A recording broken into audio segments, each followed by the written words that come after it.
વિદ્યાર્થી મિત્રો, આજે આપણે જોઈશું સંસ્કૃત કાવ્ય 3 સંતિ મેં ગુરુવો રાજન. હે રાજા, મારા ગુરુઓ છે.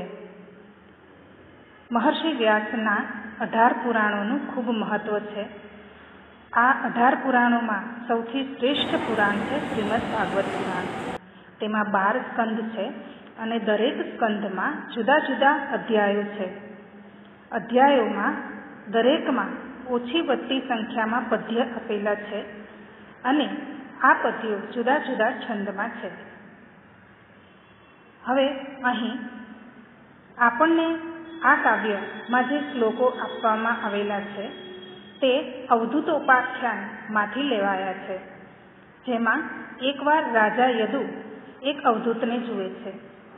આ અવધૂત એ ગુરુ દત્તાત્રેય, તે યુવાન વિદ્વાન હતા, છતાં પણ બાળકની જેમ સહજ રીતે વિચરી રહ્યા હતા. આ જોઈને રાજા યદુને સ્વાભાવિક રીતે જ આશ્ચર્ય થયું. તેમણે અવધૂતને પૂછ્યું કે તમારા મુખ પર આટલી સહજ પ્રસન્નતા કેમ છે? ત્યારે અવધૂતે ઉત્તર આપ્યો કે 24 ગુરુઓ પાસેથી મને જે જ્ઞાન પ્રાપ્ત થયું છે તેને લીધે હું હંમેશા પ્રસન્ન રહું છું. અને એ પછી અવધૂતે રાજા યદુને પોતાના 24 ગુરુઓ પાસેથી જે ઉપદેશ પ્રાપ્ત થયેલા તે આપ્યો. આ સંવાદને અવધૂત ગીતા તરીકે પણ ઓળખવામાં આવે છે.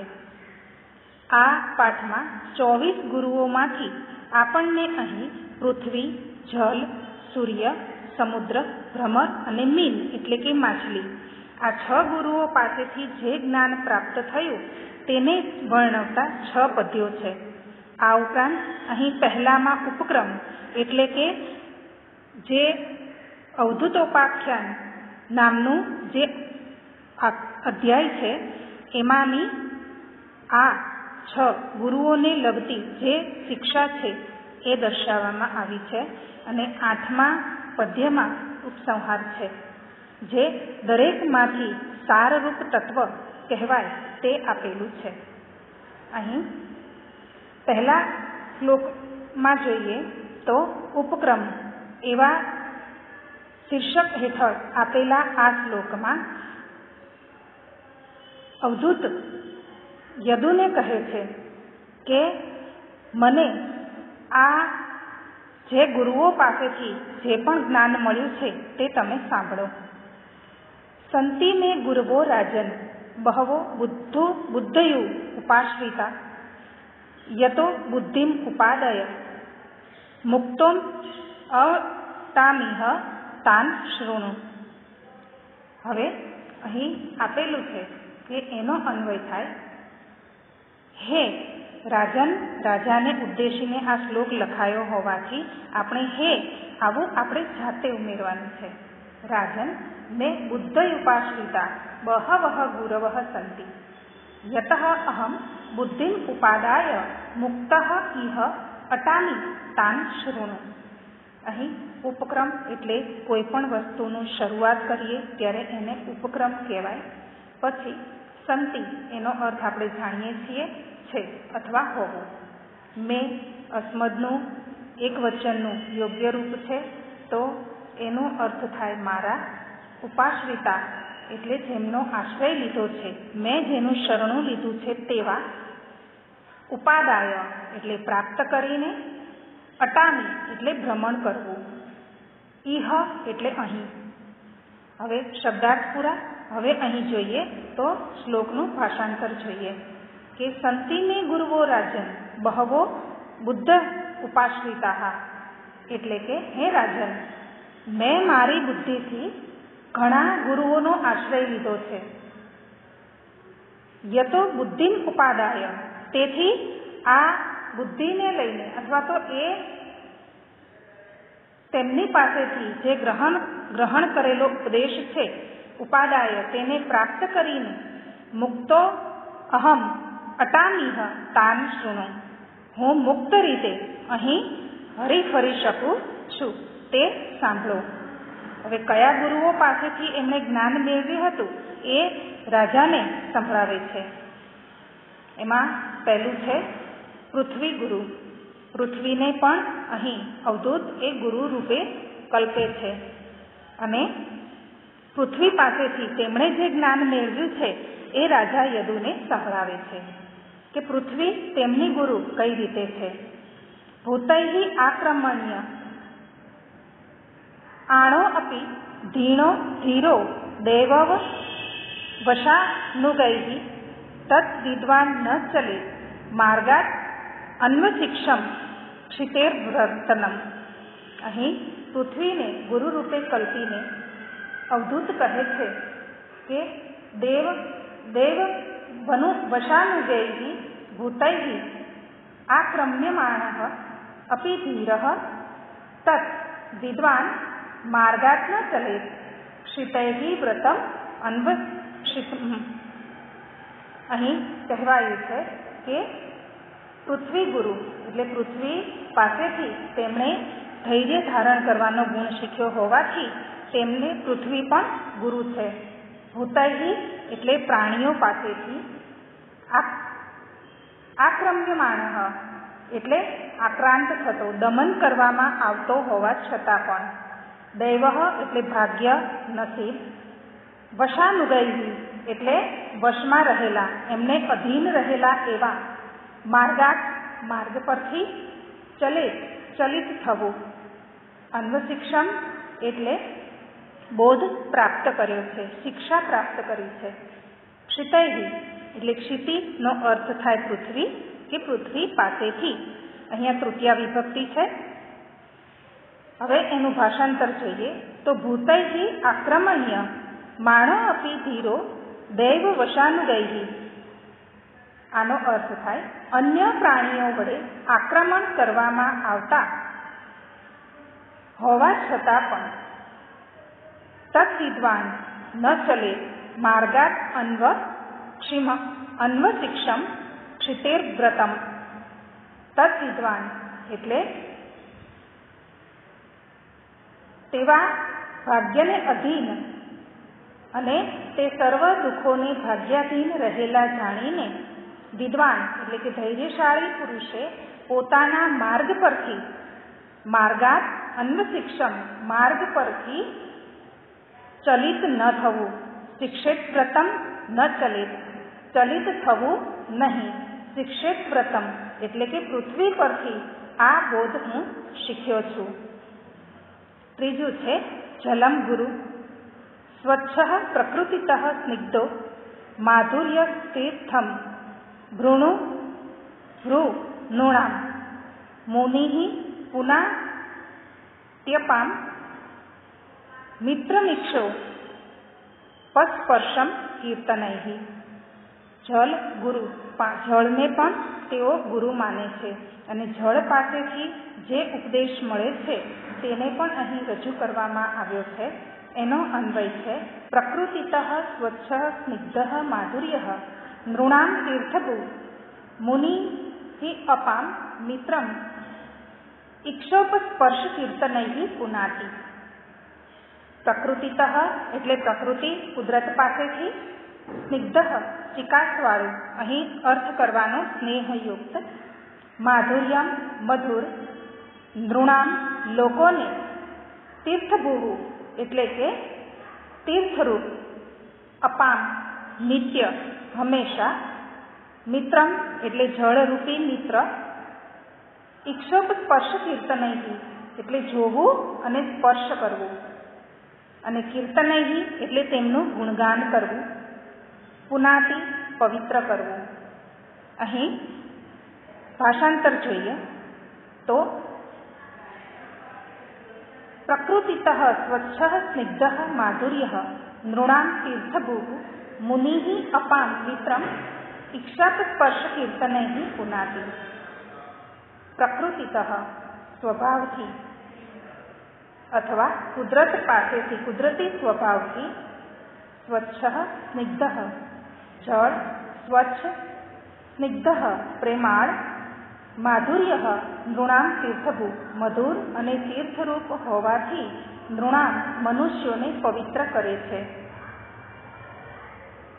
મુનિ અપામ મિત્રમ મુનિ પણ નૈસર્ગિક રીતે એ જ રીતે સ્વચ્છ સર્વને પ્રિય ઈક્ષોપસ્પર્શ કીર્તનૈથી પોતાની દ્રષ્ટિ અને મધુર વાણી વડે લોકોને પવિત્ર કરે છે. આ મુનિને જળનો મિત્ર કહે છે. મુનિ અપાન પુનાતિ, આ મુનિને તેથી જ જળનો મિત્ર કહેવાય છે. આગળનો શ્લોક છે સૂર્ય ગુરુ. સૂર્ય પાસેથી જે ઉપદેશ પ્રાપ્ત કર્યો તે આધારે સૂર્યને પણ તે પોતાના ગુરુ માને છે. સૂર્ય ગુરુ વિશે તે કહે છે કે ગુણૈઃ ગુણાનુપાદતે યથાકાલમ વિમુંચતિ ન તેષો યુજ્યતે યોગી ગોભીર્ગા ઇવ ગોપતિઃ. અહીં આનો અન્વય થાય. ગુણૈઃ ગુણાન ઉપાદતે યથાકાલમ વિમુંચતિ તેષો ગોભીઃ ગોપતિ ગાહા ઇવ ન યુજ્યતે. અહીં ગુણૈઃ એટલે ગુણો વડે, ગુણાન એટલે ગુણોને, ઉપાદતે ગ્રહણ કરે છે. યથાકાલમ સમય આવે ત્યારે અર્થાત જરૂર પડે ત્યારે, વિમુંચતે છોડી દે છે, ત્યજી દે છે, ગોભીઃ તેના કિરણો વડે. ગોપતિ એટલે કિરણોનો જે સ્વામી છે, ગોપતિ એટલે ગોનો અર્થ કિરણ થાય તો કિરણનો સ્વામી એટલે એનો અર્થ પણ સૂર્ય. યુજ્યતે એટલે જોડે છે, જોડાય છે. અહીં સૂર્ય ગુરુ વિશે કહેવામાં આવ્યું છે કે ગુણૈઃ ગુણાન ઉપાદતે, અર્થાત જેમ સૂર્ય પોતાના કિરણોથી પૃથ્વીના જળ વગેરે ગુણોને ઉપાદતે ગ્રહણ કરે છે, યથાકાલમ વિમુંચતિ યોગ્ય સમયે છોડી દે છે અથવા તો તેને વરસાવે છે. તેષુ ગોભીઃ ગોપતિઃ ગા ઇવ ન યુજ્યતે, તે ક્યાંય જોડાતો નથી, અર્થાત સૂર્ય ક્યાંય પોતાના કિરણો વડે જોડાતો નથી. તેમ સાધુએ પણ ઇન્દ્રિયોથી વિષયોને ગ્રહણ કરવામાં અને સમય આવે તેને છોડી દેવામાં આસક્ત થવું જોઈએ નહીં. પછી આગળ છે સમુદ્ર ગુરુ. સમૃદ્ધ કામો હીનો વા નારાયણ પરો મુનિઃ નોત્સર્પેત ન તુષ્યેત સરિદ્ધિઃ ઇવ સાગરઃ. અહીં સમુદ્રને પણ તેમના ગુરુ માનવામાં આવ્યા છે. એમાં નારાયણ પરઃ મુનિઃ સમૃદ્ધ કામઃ હીનઃ વા સરિદ્ધિઃ સાગરઃ ઇવ ન ઉત્સર્પેત ન શુષ્યેત. સમુદ્ર ગુરુ સમૃદ્ધ કામઃ એટલે કે સમૃદ્ધિની કામના કરનાર, નારાયણ પરઃ એટલે નારાયણને આશ્રિત રહેલો છે તેવો, ઉત્સર્પેત એટલે ઉપરની તરફ સરકે છે. સર્પેત એટલે સર્પ એટલે સરકવું, તો ઉત્સર્પેત એટલે ઉપરની તરફ સરકે છે. શુષ્યેત એટલે કે શોષાય છે, સુકાય છે. મુનિઃ એટલે યોગી, સાધુ, સંત. સરિદ્ધિઃ એટલે નદીઓ વડે. સરી એટલે નદી, સરયુ એટલે નદી. અહીંયા નદીનો એક નવો પર્યાય છે સરી. સરી એટલે નદી, તો સરિદ્ધિઃ તૃતીયા વિભક્તિ છે, બહુવચન એટલે નદીઓ વડે. હવે શ્લોક જોઈએ તો ફરીથી નારાયણ પરઃ મુનિઃ સમૃદ્ધ કામઃ હીનવાહ સરિદ્ધિઃ. જેમ વર્ષા ઋતુમાં નદીઓના જળને લીધે સમુદ્ર એ વધતો નથી,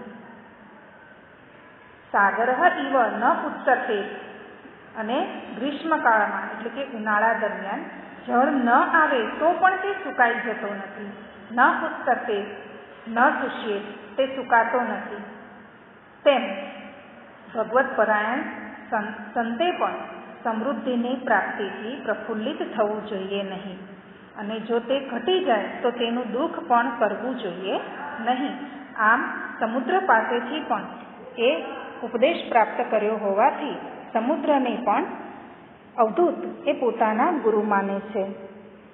આગળનો શ્લોક જોઈએ તો ભ્રમર ગુરુ. ભ્રમર એટલે ભમરો. ભમરાને પણ તેઓ પોતાના ગુરુ માનતા કહે છે કે અણુભ્યશ્ચ મહદ્ભ્યશ્ચ શાસ્ત્રેભ્યઃ કુશલો નરઃ સર્વતઃ સારમાદ્યાત પુષ્પેભ્યઃ ઇવ ષટ્પદઃ. અહીં આનો અન્વય થાય કે શાસ્ત્રેભ્યઃ કુશલઃ નરઃ અણુભ્યઃ ચ મહદભ્યઃ ચ સર્વતઃ ષટ્પદ ઇવ પુષ્પેભ્ય સારમ આદધ્યાત. ભ્રમર પાસેથી એમણે કયું જ્ઞાન મેળવ્યું? તો શાસ્ત્રેભ્ય એટલે શાસ્ત્રોમાંથી, અણુભ્ય એટલે સૂક્ષ્મ નાનામાં નાના કણમાંથી પણ, મહદભ્ય એટલે મહત એટલે ખૂબ મોટું, અહીં અર્થ કરવાનો મહાકાય વસ્તુમાંથી પણ અને એક નાના અમથા કણમાંથી પણ એમણે જ્ઞાન મેળવ્યું છે.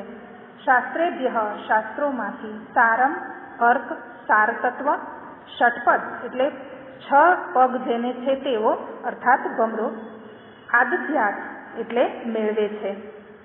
હવે આનું ભાષાંતર જોઈએ તો શાસ્ત્રેભ્ય કુશલ નરઃ અણુભ્ય ચ મહદભ્ય ચ સર્વત ષટપદ ઇવ પુષ્પેભ્ય સારમ આદધ્યાત. અર્થાત શાસ્ત્રેભ્ય કુશલ નરઃ જે પ્રમાણે ભ્રમર ષટપદ ઇવ પુષ્પેભ્ય સારમ આદધ્યાત નાના મોટા સર્વ પ્રકારના પુષ્પોમાંથી સારભ્યાત એટલે સારરૂપ સુગંધ ગ્રહણ કરે છે, તે જ પ્રમાણે શાસ્ત્રેભ્ય કુશલ નરઃ બુદ્ધિમાન પુરુષ નાના મોટા સર્વ શાસ્ત્રેભ્ય શાસ્ત્રોમાંથી અથવા શાસ્ત્રોથી, અણુભ્ય ચ સારમ આદધ્યાત નાના મોટા સર્વશાસ્ત્રોમાંથી એ સાર પ્રાપ્ત કરી લે છે.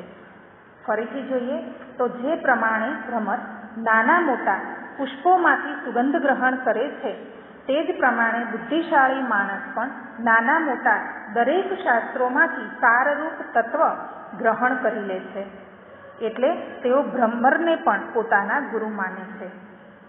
આગળનો 7મો શ્લોક છે મીન ગુરુ. મીન એટલે માછલી, માછલીને પણ એ પોતાના ગુરુ માને છે. શા માટે, કઈ રીતે, માછલી પાસેથી શું ઉપદેશ મળે છે? તો એમાં જોઈએ તો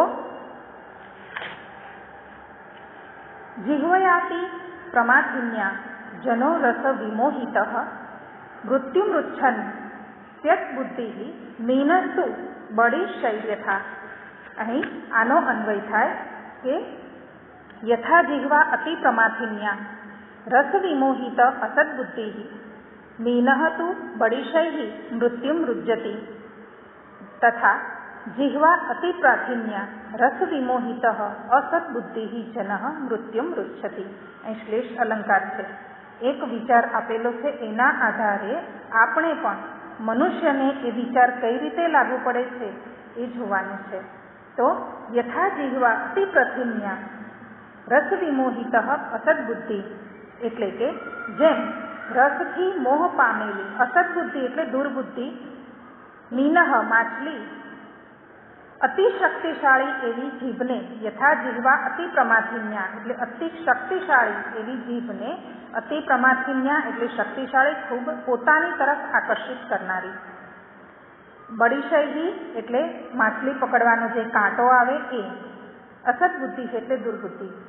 અહીં માછલી એ ને શિકારી એ કાંટો અંદર નાખે છે પાણીમાં, એટલે એ માછલીની સાથે કાંટાની સાથે એક માછલીને ખૂબ જ પ્રિય એવા ઝીંગા પ્રકારની નાની માછલી મૂકવામાં આવે છે, એમાં ભરાવવામાં આવે છે. આ નાની માછલી અથવા તો પોતાના અતિ પ્રિય એવા ખોરાકને ખાવા માટે મોટી માછલી એને તરત જ એ સળિયામાં પોતાનું એનું એ ખાવા જતાં એનું મોઢું એ કાંટામાં સલવાઈ જાય છે અને પોતે પકડાઈ જાય છે. તો આ એ માછલી કઈ રીતે પકડાય કે પોતાની જીભના સ્વાદથી આકર્ષિત થઈને.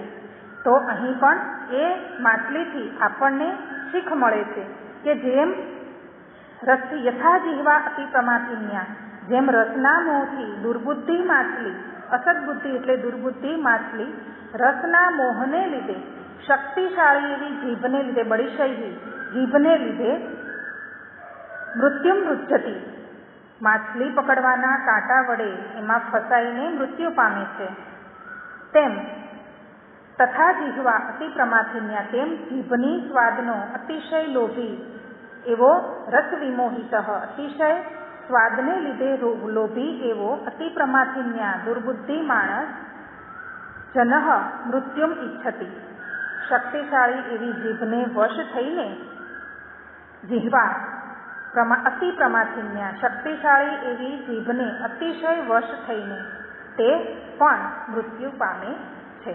અહીં કહેવાયું છે કે જેમ રસથી મોહ પામેલી દુર્બુદ્ધિ માછલી અતિશય શક્તિશાળી એવા માછલી પકડવાના કાંટામાં ભરાઈને મૃત્યુ પામે છે, તેમ સ્વાદનો અતિશય લોભી અર્થાત જેને ખૂબ જ સ્વાદિષ્ટ ખાવાનું ભાવે છે તેવો આ અતિશય શક્તિશાળી છે જીભ, કે જેને બહુ જ સારું સારું જ ખાવાનું ભાવે છે.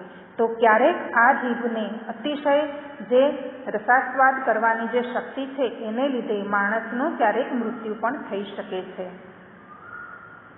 અને છેલ્લે છે ઉપસંહાર. તો ઉપસંહારમાં છે ન હેકસ્માત ગુરોજ્ઞાનમ સુસ્થિરમ સ્યાત સુપુષ્કલમ ઇત્યુક્ત્વા સ યદુમ વિપ્રહ યયૌ પ્રીતો યથાગતમ. અહીં કહેવાયું છે કે આ ગુરુઓ પાસેથી જે સ્થિર જ્ઞાન એમણે ઘણું મેળવ્યું છે તેને આપીને ઉક્તવા તેને કહીને તે પોતાને માર્ગે ચાલવા લાગે છે. આનો અન્વય જોઈએ તો એકસ્માત ગુરોહો જ્ઞાનમ ન સુસ્થિરમ સુપુષ્કલમ સ્યાત.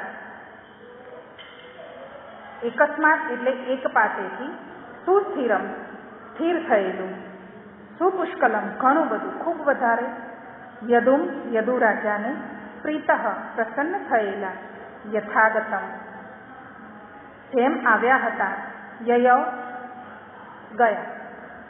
અહીં ભાષાંતર થાય એકસ્માત ગુરોહો જ્ઞાનમ ન સુસ્થિરમ સુપુષ્કલમ સ્યાત. એક જ ગુરુ પાસેથી જ્ઞાન કેવું જ્ઞાન? તો સુસ્થિરમ અને સુપુષ્કલમ એ એક જ ગુરુ પાસેથી સુસ્થિર એટલે કે સ્થિર રહી શકે તેવું અને સારું એવું પુષ્કળ જ્ઞાન પ્રાપ્ત થતું નથી. ઇતિમ ઉક્ત્વા એમ બોલીને સહ વિપ્રહ તે વિદ્વાન પ્રીતઃ યથા આગતમ યદુમ યયૌ. પ્રીતઃ એટલે પ્રસન્ન થયા, યદુ પાસેથી જે રીતે આવ્યા હતા તે રીતે ચાલ્યા ગયા. અહીં આપણી આ કાવ્યનું ભાષાંતર પૂરું થયું. હવે આ કાવ્યના શ્લોક પૂરા થઈને શ્લોક લખવા, એના શબ્દાર્થ સાથે સાથે લખી દેવા. આવતા પીરિયડમાં આપણે આ કાવ્યનું સ્વાધ્યાય જોઈશું.